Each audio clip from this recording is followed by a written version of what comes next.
Pessoal, agora a gente vai para a nossa quarta aula de filosofia e agora a gente vai entrar num filósofo que é muito importante e que cai muito na prova do Enem, que é Aristóteles. Tá, primeiro a gente vai situar o período histórico de Aristóteles.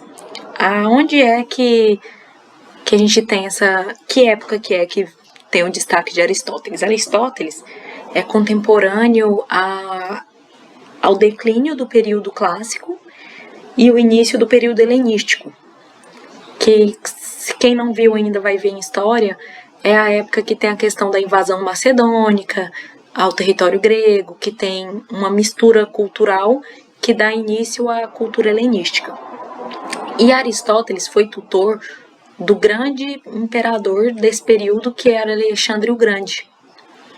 Tá, mas em questão, por que é importante a gente saber esse contexto histórico?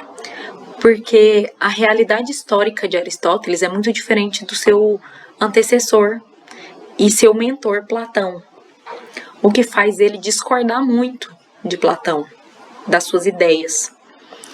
E aí a gente vai dividir Aristóteles em duas aulas, porque ele tem vertentes muito distintas, e aqui a gente vai analisar mais a questão metafísica dele, que é uma parte dos estudos de Aristóteles. A primeira coisa que a gente vai levar em consideração é essa questão da divergência entre Aristóteles e Platão. Aristóteles ele discordava com o dualismo platônico, que é aquela questão do mundo das ideias, do mundo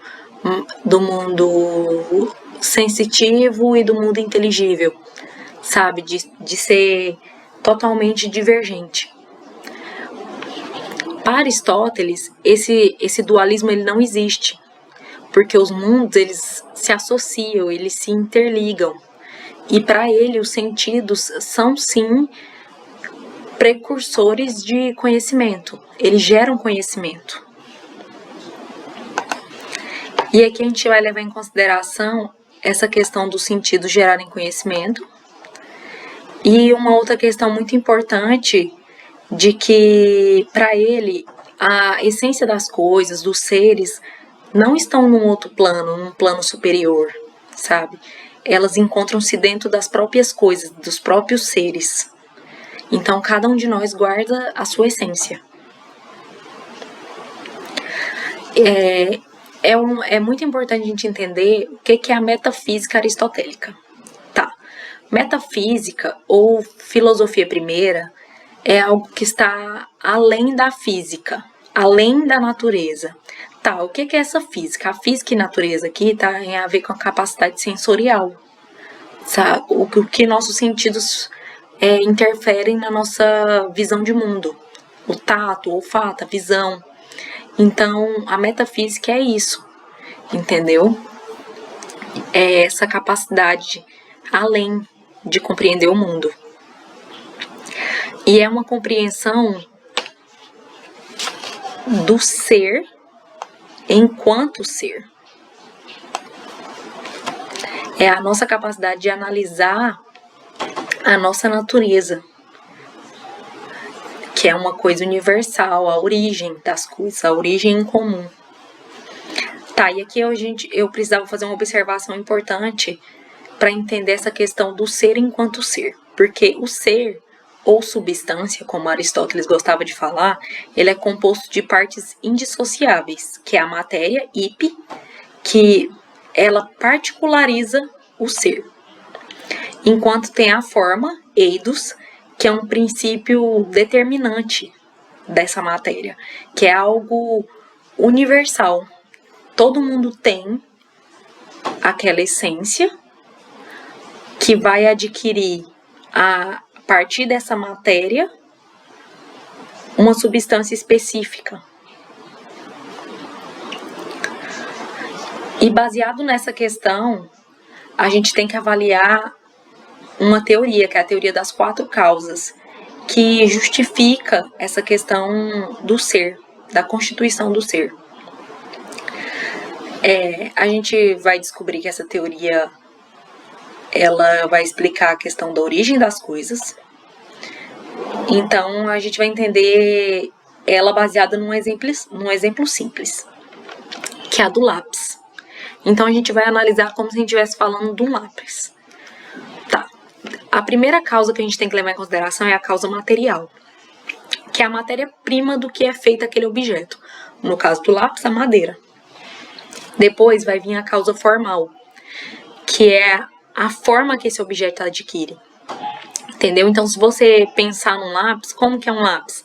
Aqui tá a fotinha, né, pra gente, do lápis. Então, na nossa cabeça, quando a gente pensa no lápis, essa é a forma dele. Então, essa é a matéria formal.